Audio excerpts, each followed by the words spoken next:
Let's see.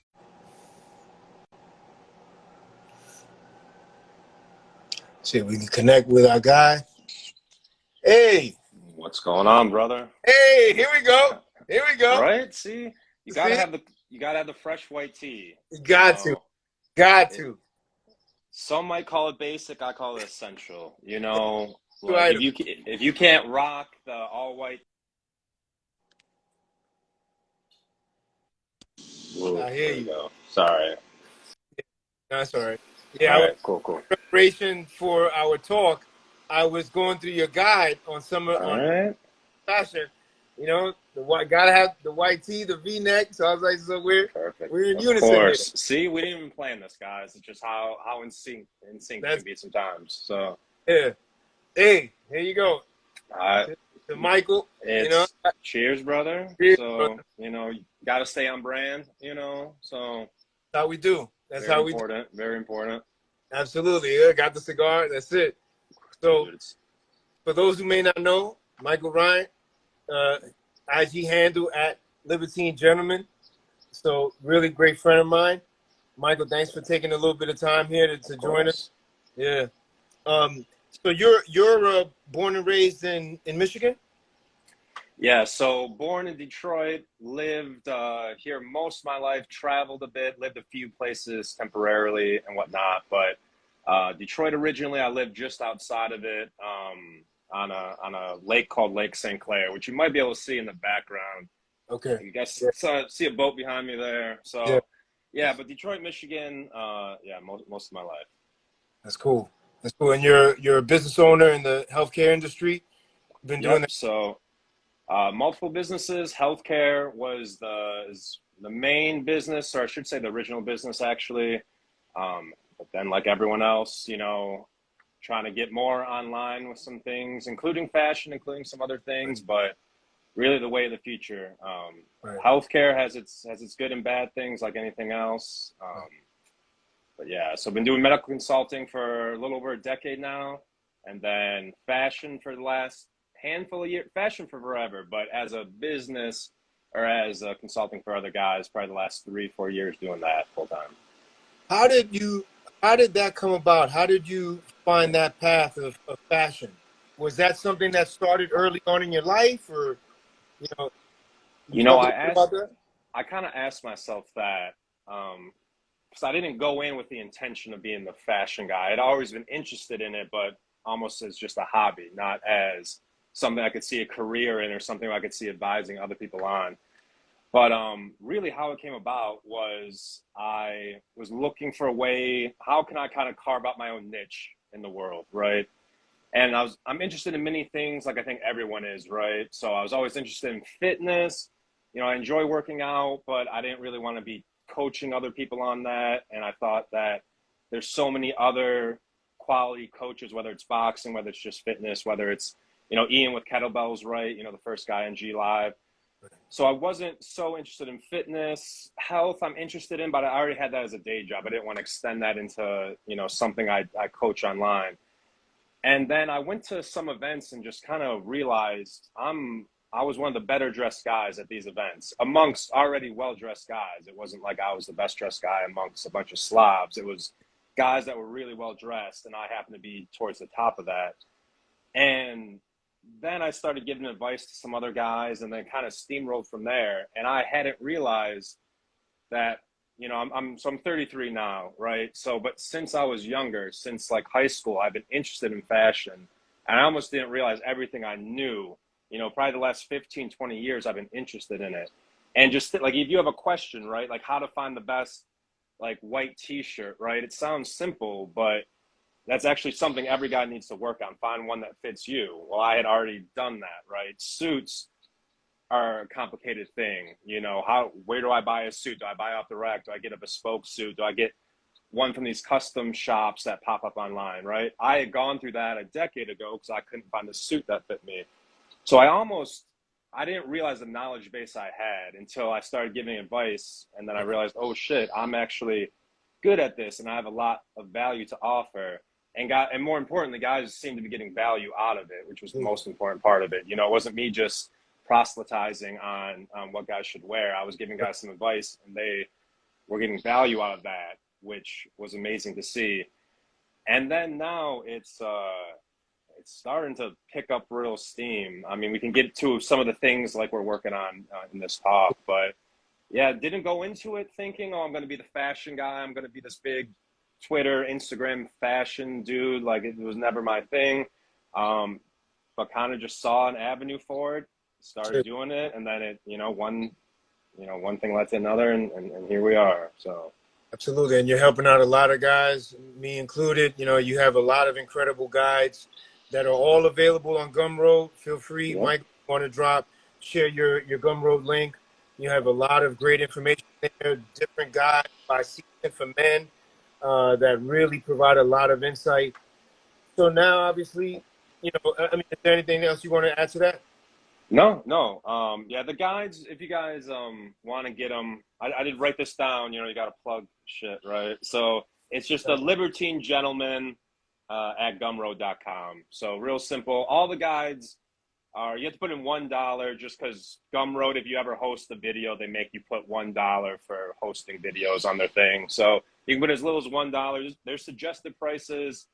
I'm not trying to get rich off guides. If you want to just put $1, I don't care less. If you want to put in $50, go ahead. But any guide you can get, I think there's 6-7 guides now.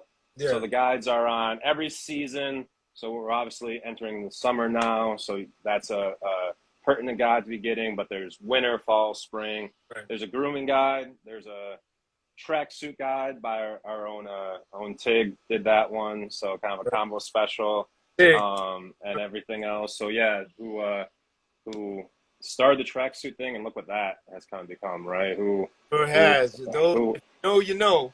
Right, exactly. So you guys can find guides there, and yeah, go ahead and pick them up. Absolutely, they're useful and whatnot. So absolutely. So now on the subject, right? We're summer's upon us, hence we're repping the white tee. It's fundamental, yes, basic, basic item in man's wardrobe. Talk a little bit about, let's say you're talking to someone brand new. Hey, listen, Michael, listen, man, I just put on clothes. I don't really think about style. I don't think about What are some things that trainers, right, should think about in terms of their attire for the summer? So yeah, I'll start off just with some high-level things and then go specifically for summer. One thing that's always going to be important, whether it's fall, winter, spring, summer, doesn't matter the season, is it's fit, right? You'll see a lot of guys, and they're always at one or two extremes. It's either they wear really baggy clothes because maybe it's more comfortable for them, or they wear really tight clothes. Maybe they're a younger guy, like last decade, it seemed to be tighter clothes were in style, which is just as bad as baggy clothes, So you want things to fit comfortably. It's a little hard to see, but so say a t-shirt, right? Just to give a visual demonstration. You kind of want where the arm and the shoulder, you want to end at about the point of your shoulder, right? So for both of ours, it fits. You also want it to form more so through the body and everything like that, but fit. It always starts in the shoulders. It starts at your widest part. So even one simple thing, have things that fit in your shoulders. Now, when you buy off the rack, not everything is made for you. When companies make a shirt or pants, they have a template they're going off of. They have a fictional person that they choose to be their small, medium, large, whatever the size is. Well, I'm not that fictional person. Neither are you. Neither is anyone listening. So when you do buy a shirt, a t-shirt, maybe you might not get tailored, but any dress shirt, for instance, you would get tailored. And that's the key, getting things tailored. Yes, that you can buy things off the rack and it will fit you, but that's a rare occurrence. Like probably for me, if I buy something off the rack and I don't get it tailored, maybe 30% of the time it fits, right? Probably 70% of the time I'm taking that to get tailored. So fit will always be key, no matter what season it is. I'll tell you. Yeah. Oh, go ahead. No, please. Yeah, please I was going to say, prior to us meeting, I had started getting taking my fitness more seriously, drop some weight, so forth. And then you go in the closet, and it's like, shit, like, I need a new wardrobe. And so my brother, he put me on to a tailor in the area, and I repurposed, right, all of that clothes. Instead of me giving it away or trying to sell it, suits, shirts, a lot, button-down shirts, polo, and because they're still good, they're still the damn thing feels like a dress. It's like I got to bring it in some. You know what I'm saying? So it's like, how important is finding a tailor? You know, I compare it to finding a barber. Like everyone here that's listening, like we're pretty loyal to our barber. You know your barber's name. You probably know his background. You probably know him better than some people you call friends, right? Because you're sitting in a chair for a half hour, an hour once a month, right? Yep, a tailor should be at a similar level. Maybe you're not going every month, you know, but you should be going multiple times per year. Yeah. You should know, you should be on a first name basis with your tailor. It should be someone, and it can be tricky to find a good one. I do get that question, much like I get, you know, how to find a good barber. I get that question often. The easiest way is just like you said, your brother said there was a barber locally, or excuse me, a tailor locally. Personal recommendations will always be number one. Besides that, you can look at Google reviews. Now, tailors don't exactly, they're not the most technologically friendly kind of, you know. Old school, you got to find them. They're normally boaters from somewhere, right? They're older, they're working, they're not online doing SEO and optimization. But you will find Yelp reviews and things like that, you know. And you might have to try out a few, just like you might have to try a few barbers out to find someone that vibes with you. But once you do go, like if you spend $80 on a Calvin Klein button-down shirt, for instance, right? Why not spend $10 more to have it fit perfectly, right? Like that's about what a shirt would be to tailor. Now, maybe in NYC it's a smidge more, but as long as they don't have to do much, as long as they're maybe bringing it, maybe it's a little big on you, right? They got to bring it in a bit. $10 to $15. Most things aren't going to be more than that when it comes to shirts. Suits, more than that. Pants aren't bad as long as they don't have to do dramatic things. If they're just shortening a pant, if they're just maybe putting darts in the back of a dress shirt, it's going to be $10 to $15. But now it fits like a glove. Now it's perfect. Mike, I can't tell you when I went to that tailor that my brother introduced me to last year. Wow, I probably went over, no exaggeration, over 10 times from the summer, fall, winter, and just the clothes. You know, when we're at events, so forth, the dress shirts, it's a different feeling when you know it fits you right. It's not too tight. It's not baggy anymore. You know, because off the rack, they're just a cookie cutter thing, but it's not gonna fit on your body. It's not right way. Everyone's different. Your shoulders are broader than mine. Whatever. So it's looking good. Right. Close. Yep. No, 100%. It's a. If anyone's taking one thing from this talk, right, it would be find a local tailor, go to them. Just take one item at first. You don't have to take your whole wardrobe. You know, don't be nervous. It's not an intimidating environment or anything like that. It's not like going to the gym for the first time and you see all these weights and machines and you don't know up from down or what to do. Super easy. Just bring in a dress shirt. Say, hey, I want to get this tailor. It feels a little big on me. They'll do the rest. They might ask your opinion on some things. Oh, do you like it tight or loose? First time you go in there, just ask, oh, what's your opinion on it, right? You know, you don't have to go any more than that. As you get more into style and fashion, you'll learn, I like things to be a little snug, or I like them to be looser, or, all right, I'm getting this tailored, but I'm going to try to add 5 pounds of muscle, so maybe I'll let it hang out a little bit loose. Right. You know, there's little sartorial flares you can do with your tailoring after you get to a certain point. Right. But for most things, go in there, take a shirt, take some pants that might be long on you, ask the tailor's opinion, boom, you get it done.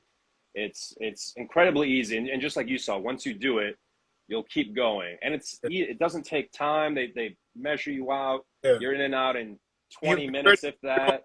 Be ready to put on the item so they can see, right? So they can see how it fits.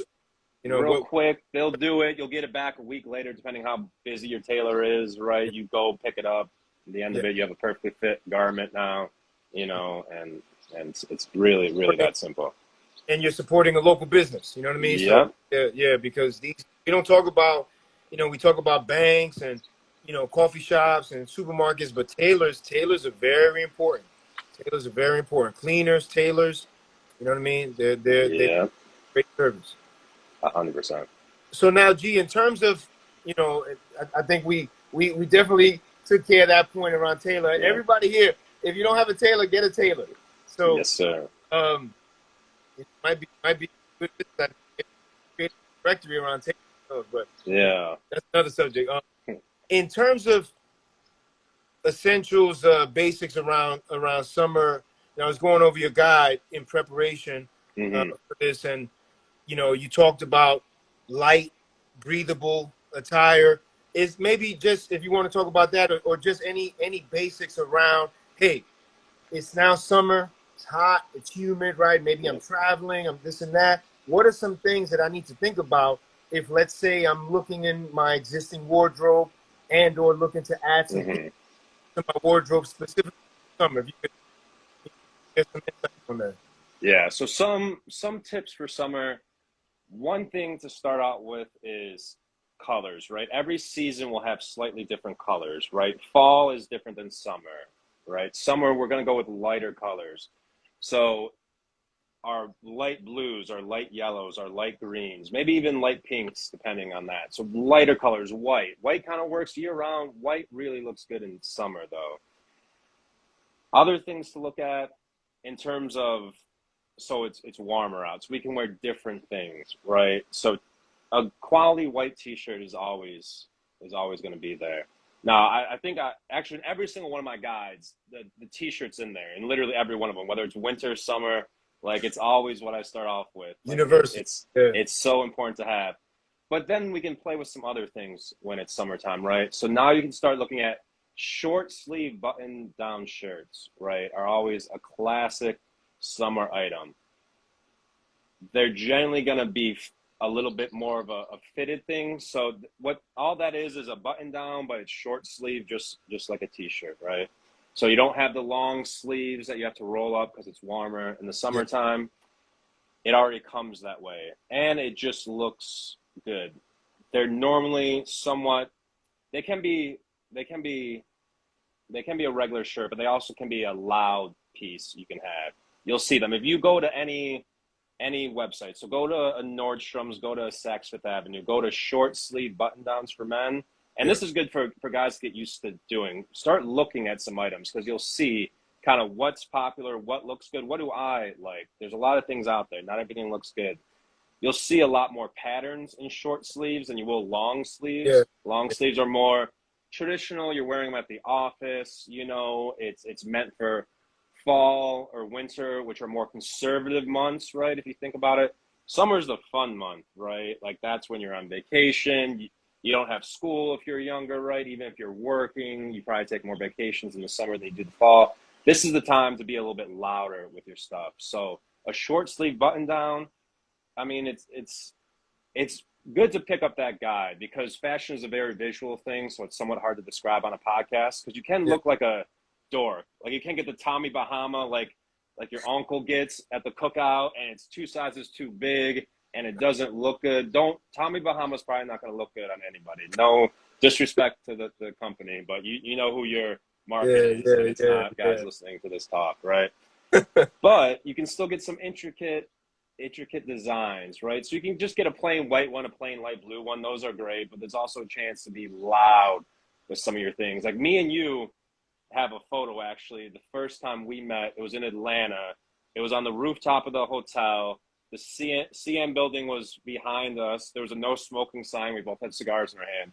And I had a very loud, like short sleeve button down. Like it was almost some like Oriental type thing to it. Like it's a very loud one, but that's fun because that was, what was that, last July? I think it was in Atlanta. That's right. Yeah. Yeah. So July in Atlanta, in hot Atlanta, right? It was hot as can be.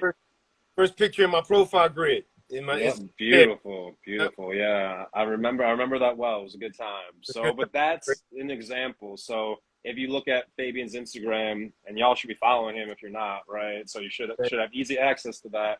Thank you. Look at that. That's an example of it. Now, that's very loud, but it's fun to be loud. It's fun to be conservative sometimes. It's fun to be loud. Summer's the time to be loud. And Right. then some other things for summer. So another thing we can do in summer that we can't do in other months is loafers, right? You can wear loafers year round, but summer provides an easier opportunity to wear what I call your fun loafers. So I always divide loafers into formal and fun. A formal loafer, excuse me, is going to be all leather. It's probably going to be a classic black or brown. It's going to have a heel to it. It's almost going to look like a dress shoe. It's going to look like a dress shoe, excuse me, without laces on it, you know, that you could wear sockless or with socks. Something you could wear with a suit like that if you're trying to be a little bit more casual with a suit. Your fun loafers generally don't have a heel with them, so they'll have like a rubber sole at the bottom. They might have like little, looks like buttons almost, like those are called drivers. They're meant to grip the pedal on a car. Right. But they can be leather. They can also be suede. They're also going to be generally more fun colors. So these would be like your oranges, your burgundies, your blues. Like it gives you a chance, again, because we're in summer, to be a little bit louder. Yeah. So fun loafers I like to bring up. Most guys have heard of loafers. Many guys have gone into it a bit. There can be very formal loafers that you could wear with a full suit, with some nice chinos and a blazer.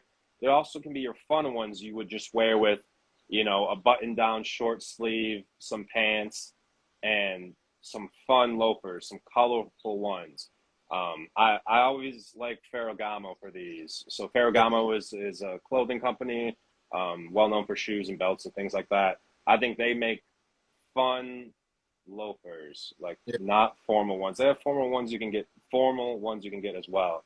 Yeah. But that's something we can play with, because you can wear those in spring a bit, but if you're wearing like blue loafers in the fall or winter, it really doesn't fit. I mean, now that depends where you live, right? If you live in Miami, like who cares, right? It's you know, it's summer year round, right?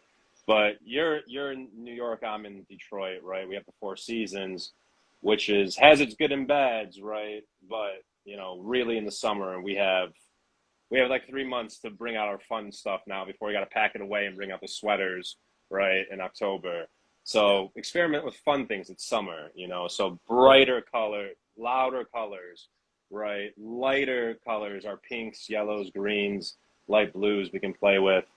And then one other thing I was going to bring up, so your pants. So pant length, we kind of talked, you know, already about tailoring and whatnot. So your pant breaks is a very personal thing. Some guys like, so pant break just means where the bottom of the pant touches your shoes, right? So if you have you can have it puddling at the bottom, right? You can have it just touching the tip of your shoe, right? That's probably what most guys do, have it, you know, touch the top of your shoe, and maybe a smidge longer than that. Summer, because we're wearing loafers and different things like that, we're not really wearing formal shoes. You can have your pant be much higher, right? So I jokingly call it like ankle cleavage, right? You know, you're not showing your ankles off in the fall and winter, right? Because you're wearing socks and everything else too. So it just looks dorky. Like hipsters do that in the fall and winter. Real G's aren't doing that. But in summer we can, right? So that's an opportunity, again, to play with some different fun things with your wardrobe. So I recommend getting, like, if you have one pair of pants you like, you know, maybe you have a pair of navy chinos you love, get two of them, right? Have your year-round one that you wear in spring, fall, winter, maybe even summer too. Then have your summer version of that. Have it be a shorter pant. You can take it to your tailor again, tell them I want to wear these for summer. I generally recommend a smidge above the ankle, like not dramatic. Don't have it be halfway up your calf and have it end there. Right, about where your ankle is, and maybe a smidge, like a, you know, 1/8 of an inch to a half inch max above your ankle. Right. Just because you're not going to wear socks with a lot of the loafers I was mentioning. You know, you can wear socks. If you do, they're no show socks. I wanted to talk about that next. Yeah. Go ahead if you had something else on that on the pants. No, that was about it for that. Most guys don't think about that. Some guys do, but many don't. They wear the same pant year round, and that's Yeah. fine. If you love those navy chinos or whatever it is, great. Get a second pair. Have your summer one just be shorter, right? You don't have to, then you have the other pair for when it starts getting cooler out, So great option. Adds a little bit of a flair to it. Again, like I said, summers are time to be loud, to be fun. We can play with some of these things that we can't the other months. So Going back to the loafers, yeah. I mentioned, you can wear them with socks, without socks. Mm-hmm. Talk a little bit about that, because obviously it's not just any particular sock, right? It's got to look right. Just a little bit on that. Yeah, probably the worst thing in the world you can do is if you're wearing no-show socks with the loafers, but you can still see the sock. Like, have you ever seen someone with that? Yeah. It looks terrible. Don't do that. There's rules in fashion. I think every rule can be broken. You just have to know how to break it strategically. That one is pretty set in stone, though. There's no cool way to have no-show socks where you can see them when you're wearing a loafer, right? I personally don't wear socks when I wear my loafers. Now, that's a personal thing. There's no right or wrong way to do it. It's probably actually wrong to do that because you're going to go through your shoes quicker because you're sweating. There's no sock to absorb that, right? Yeah. So you'd have to be fine with buying more shoes. I just figure, fuck it, I'll buy more shoes, right? Yeah. And I don't like wearing the no-show socks because if anyone's worn them, sometimes they'll fall off the heel and they're just They're uncomfortable. So yeah. They're the dorkiest things you can ever put on your feet. If you look at your feet when you're wearing no-show socks, you're just like, what the, like, let me go put on shoes real quick. So I stopped looking like a dork, right? Yeah. But that's just covering the toes and just covering the heel. Yeah, it's just an odd thing. I mean, they're great, and if I would advise everyone get no-show socks, wear them with your loafers, unless you really dislike them like I do, and you're fine with those shoes probably being worn down quicker than they would be otherwise. Then you can go no socks, but generally, no-show socks the way to go. You can wear them without socks. In summer, you're not going to wear them with normal dress socks. I will in fall, winter, and spring when it's still a little chilly outside. I'll wear loafers with socks. That's perfectly fine to do.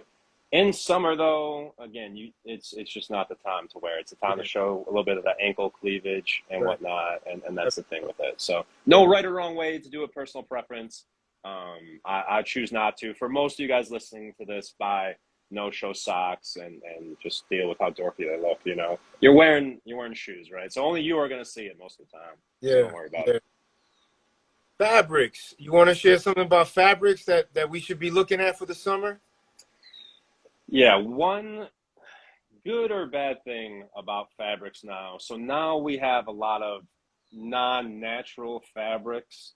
Now, a lot of fashion guys prefer traditional fabrics. These are things that we find in nature. So these are cottons, linens, wools, tweeds, all these things made from natural fabrics that you would find, in the field somewhere like that. Now there are these synthetic fabrics out there that are cheaper to make. They say they last longer, but they are better for absorption of things like sweat, for breathability. They do have that. For stretchiness, you'll probably see most pants have like 2% spandex in them now, so they stretch a bit when you put them on, which I love. Yeah. So for natural fabrics, I only really care if it's a natural fabric if it's a suit. If it's not a suit, I don't care if you wear synthetic fabrics.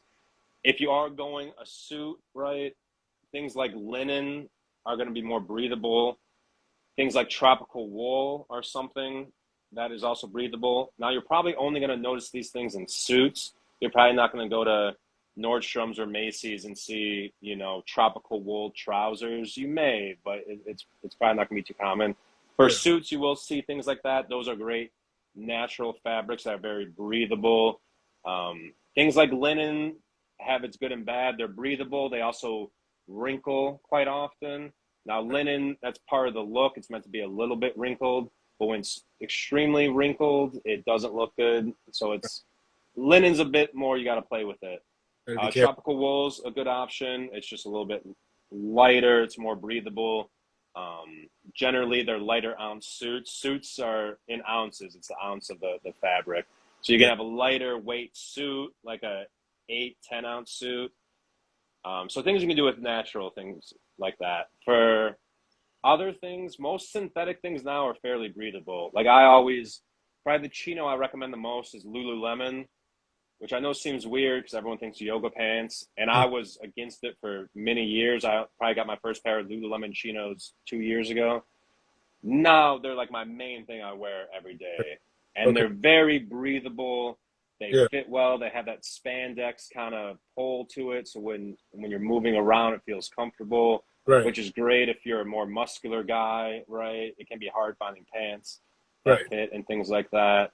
So when it comes to breathability, your natural fibers, linen, cotton's not bad either. Just make sure it's a lighter weight. Like this is a fairly lightweight cotton shirt. Tropical wools are also great. And then your synthetic fabrics, which are most pants nowadays, are fairly breathable as well. So there's actually way more options now than there were 10, 20 years ago when it comes to breathability of fabrics and things like that. It's pretty cool, man. Yeah, appreciate all that knowledge. Let me ask you real quick, in terms of when you iron your stuff, do you go traditional iron? Do you any preference? I hate ironing, man. I'm gonna admit I'm not good at it. I will generally have. Me too.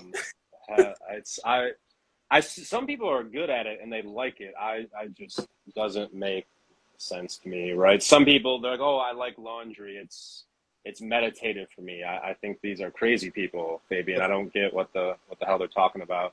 I think so, yeah, right. Like, so I'll iron if I'm forced to, but generally you can take things in to get them ironed if you have a nice lady at home. You know, generally they'll do it for you. They kind of like it. They get to play a part in dressing their man. It's kind of fun for that. So make it a fun thing. Don't be say, hey, go iron my shirt. Oh no, hey, you know, I need the shirt iron because we're going out somewhere nice. Blah blah blah. Right? You can play that. The lazy man's option of ironing is just steaming. So you can steam things is a great option. You'll find steamers on Amazon. They're probably like $40-$50. They're like this little vacuum cleaner thing with like this metal pole, and it has this little handle brush thing you can steam with. The real poor man's version is you put the shower on hot, you hang the shirt in the shower. That's also the travel option, right? If you're like, oh shit, the shirt's wrinkly from the luggage, I got a dinner in an hour. Put the shirt in there, make sure it doesn't get wet, obviously. Yeah. Turn the hot water on, close the door. I thought it was on the hook inside, making sure it's in the bathroom on the hook. But you're saying on the shower, but not get it wet, obviously. But in the shower? Yeah, you can put it as long as it doesn't get wet. Anywhere in there is fine. It's gonna pick up the steam, and you'll be good. And you'd be shocked how well steaming works, right? You know, unless you're going to you want to be extremely like no lines anywhere in my shirts and things like that. Steaming will probably accomplish 90% of what you're looking for, actually, than ironing. And maybe I'm just coping because I hate ironing, right? So I'm saying steaming there. I will admit I dislike ironing with a passion. Yeah. But also I like looking good, so it's like a necessary evil in this world. So, but ironing tips, I'm the last guy to go to. Like if anyone has them, feel free, post them up or send me something. I could probably use something with ironing, actually. Appreciate all you G's joining us, everybody that's joined us on this. Got a few more minutes now. If you follow, and you should be following, Libertine Gentleman on IG, yes, sir. If you look at his stories, he has some of the classiest stories you'll find, and he always got some really cool cocktails that's doing. I mean, I got what do you got? What do you got? An old fashioned? What do you got there, G? This is a Manhattan.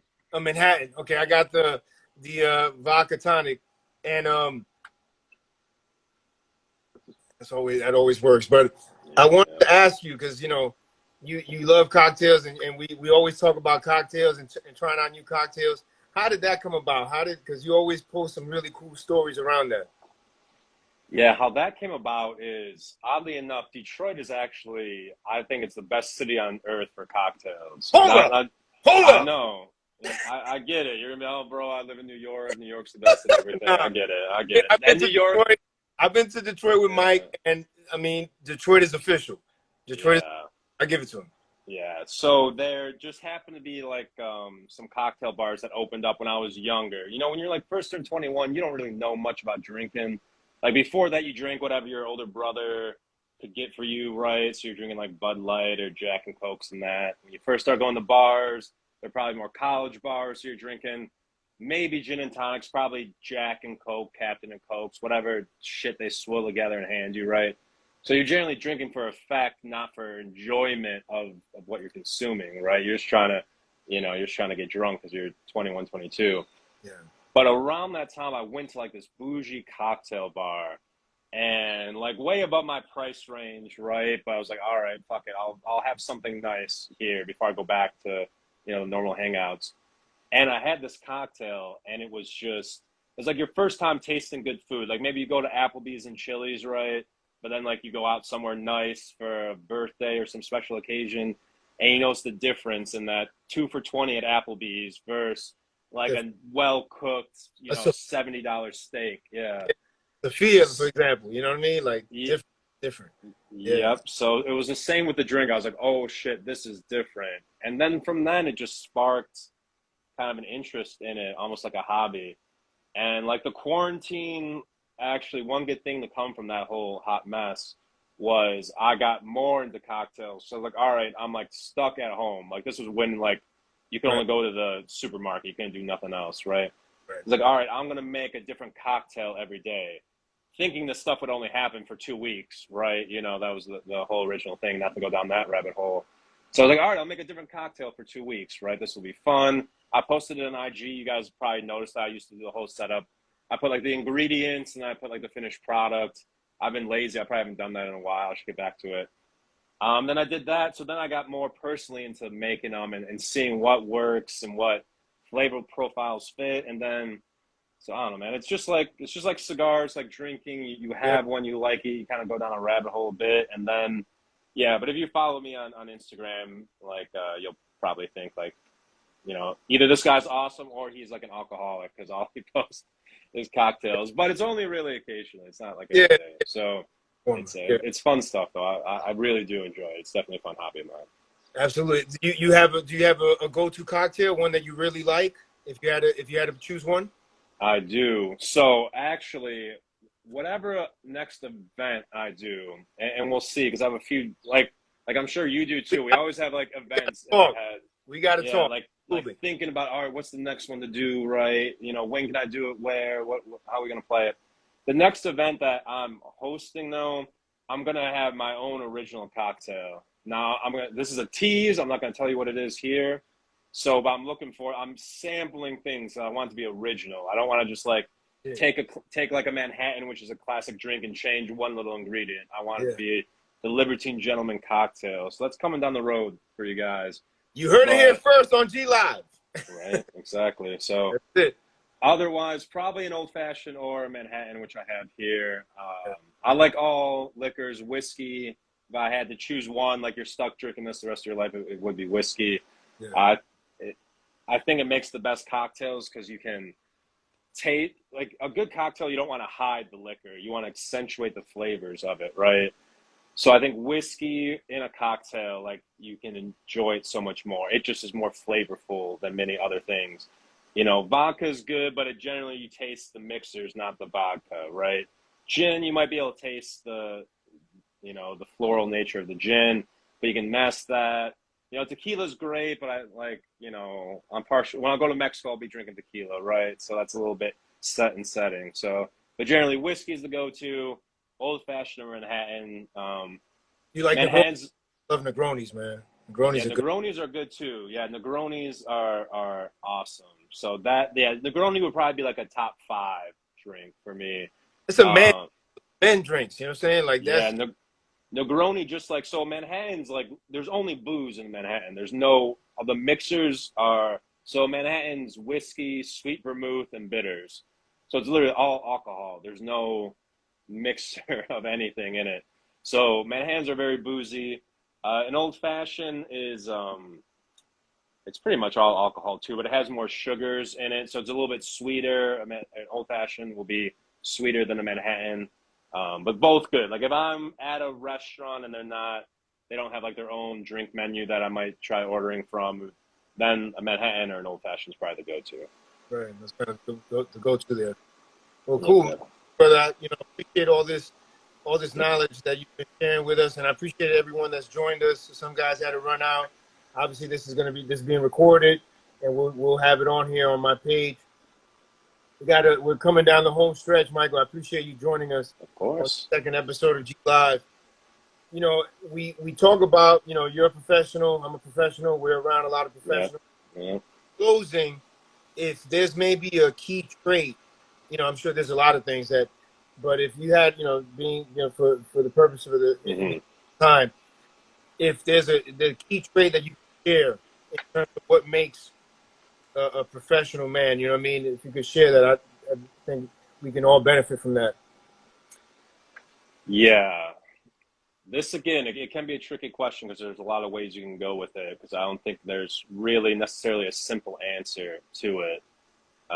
But my like one sentence thing of it is being a professional is knowing what you need to do and just doing it. So to elaborate on that, what do I mean?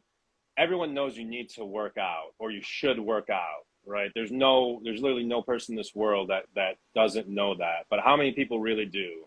And how Yeah. many people do that consistently, right? You know you need to do your taxes and stuff like that. Unfortunately, right? Like, trust me, I wish, if God was good, he'd have us not do taxes, right? Or if Uncle Sam was good, I should say, Yeah. not even God's fault, right? So, but you need to do it. Why are you waiting to the last minute to do things like that? You know you have stuff to do at work, right? Maybe you're a wage slave and you have the 9 to 5. You know what you need to do in that job. Go and do it, and then you can work on things like your side hustle. You need to network. You know how important networking is, right? But why are you sitting at home instead of going out into the world and networking with people that could potentially change your life? You know you need to make more money, right? All of us do, right? I do well. I need to make more money, right? And I know that, so I'm taking steps to do that, right? You Right. know what you need to do. You just need to go out and do it. Amateurs also know what they need to do most of the time, but they're not going out and doing it, right? That's the difference. A professional knows what he has to do and he goes out and does it in every aspect of his life. You Right. also see a lot of people that are professional in one area. So they're professional in their business. This is very common. But then they're fat and their wife hates them. Their kids don't like them. They're divorced. They're this, they're that. They're unhappy in all other aspects of their life but money. Yeah. Or they're in really good shape, but they only go to the gym. They never do anything else. They neglect their relationships, right? They neglect focusing on their business. You got to be a professional in every area of your life. It just can't be one thing. Now, you may Absolutely. focus on one thing at a time, right? You may say, all right, I need to make more money. Money is going to be my main focus, but you're still going to the gym. You're still cultivating those relationships. Right. Money just happens to be your main thing. So I think if you can put it down to one thing, it's knowing what you need to do and doing it, and just making sure you do that in every aspect of your life. If you follow that, you're probably going to be successful in life. That's So. a great point. It's a great point. I want to thank you again, brother. And again, the for anyone that's interested in those fashion guides for men's dressing across different seasons, Yeah. so forth, it's Libertine Gentleman at Gumroad. Is it Libertine Gentleman? Yeah. Y'all know how to get in touch with me, right? Y'all can message me. The If message you want to go right now, it's libertinegentleman.gumroad.com. Gumroad. Yeah, there's that option. You guys also know, like, there's many things coming down the road for this. So we'll see. There's going to be more one-on-one coaching, which I was reluctant to do for a long time because it takes time, but I actually really enjoy doing it. So there's going to be more of that. That's awesome. There might be a style course down the road. I don't know. Everyone wants to do a style course. I've mentioned it to a few people before. I have an idea for that. That might be a thing. But y'all know we got physical products right now. So you guys know the first one is the tracksuit. If you Yeah. haven't ordered one, I'd do it. Like we're down to larges and mediums only right now. So order one before that runs out, because that will too. We actually just put our second product we put into production officially. I approved the last sample. It's into production. I can't say what that is, but if you bought a tracksuit, you're gonna know first. So Fabian, of course, Yeah, I'm bought. on that list. I'm on that list. Fabian's gonna know before most of you guys. So That's it. that's in production. Well, that's gonna take a little bit of time, but it's happening now. Like money's been put out for that. Like it's happening. And I actually might have just thought about the third thing today. So Can we know what season that item would fall in? Is it universal or it's is it universal. You probably wouldn't guess it. Whatever you're thinking, it's not that. It's not a second tracksuit. It's not a t-shirt. It's nothing you would think. You like Fabian. You may get it with enough guesses. Most guys probably wouldn't. Okay. If you've been in the war room for a while, you may have a chance at guessing it. It's not as built into the war room as a tracksuit is, but it's an item you've seen some guys maybe wear. Now we're going to have our war room version of it. It's going to be, it looks awesome. Like if the production comes out as good as the sample looked, I'm honestly over the moon with it. So awesome. I got that going, potentially a third product, our brother Stephen Bivens, another East Coast G, right, killing it in New York, sent me something for like the third product today that I wasn't thinking of. I was like, fuck, that could be a good idea too. So that one might be rolling off. So we got physical products coming. Reach out to me, Telegram, Instagram, if you want that tracksuit. If you guys have any questions, reach out to, I'm more than glad to help on all that. So, gentlemen, and I appreciate you guys joining us. Michael, my brother, I appreciate you joining me. Yes, sir. Yes, sir. Of course. A lot of fun. And, like I said, we'll definitely talk because I know there's a lot in the works. I have great respect for you and everything that you do. Oh, you too, my brother, man. There's no one else in the war room, I want to be having this conversation with. So even if we weren't recording this, man, like we gotta catch up, right? So it's been long overdue, man. So this was fun just talking with you, brother. Absolutely. I always enjoy our time. So likewise, brother. Thank you so much. Hey, thanks again, guys, for joining us for the live. We'll catch you on the next one. Thanks again, Mike. Cheers, brother. Talk to you soon. All right.